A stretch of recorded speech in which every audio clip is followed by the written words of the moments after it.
Tabii, to'rt xonali birinchi qavatingiz bo'lsa, yon taraflaringiz mana shunaqa chiroyli qimmat archalardan ekilgan bo'lsa, to'rt xonali birinchi qavat 94 kvadratli uyimizda tayyor kirib yashaydigan mebel texnika chistishni qavatni narxi 122 ming boshlang'ich narx. Manzil Yunusobod 9-kvartal. Yo'lli yuzi. Mana men bu tarafimizda biz orientir kanechkani beraman. Endi birgalikda uyni ichini ham ko'rib chiqamiz. Prixojiyning kattaligini qarang. Asosiy paydazdan kirish eshigimiz. Tepasida 18 talik konditsioner. Butun prixojiyda xonalarni muzlatib, isitib tashlaydi.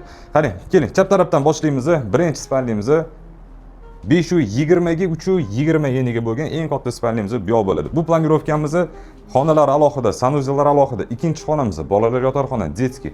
Uchinchi xonamiz yana bitta spalni va bu yoq tarafimizda o'sha sanuzellarimiz ham bo'ladi. Kafelari yaxshi a'lo darajada saqlangan. Bu yog'imizda esa bizda hojatxona. Bu yog'imizda uyga yuragiga mehmon kutadigan gastevoyimiz, balkonimizdan yarmi qo'shilgan, uzunasiga salkam 8 metr bo'ldi, eniga 3,5 metr bo'ldi. Juda ham katta xona mana shu zalimiz bo'ladi. Bu yoq tarafimizda 5-xona deb hisoblasak ham bo'ladi. Zavtrak obed uchun oshxonani o'rni bo'lgan, oshxona balkon lojiyaga ko'chirilgan. O'tirib ovqatlansa bo'ladi. Bu yog'imizda mana ko'rsatsangiz, oshxona ovqat tayyorlaydigan zona va bu yoq tarafdan esa orqa hovli огородga chiqadigan joyimiz. Uyimizning narxi 122 ming, pul yetmayotgan bo'lsa, bank orqali ham shu yil siz xarid qila olasiz. Uyimiz yoqqan bo'lsa, ma'lumot uchun telefon raqamim aytsan edi.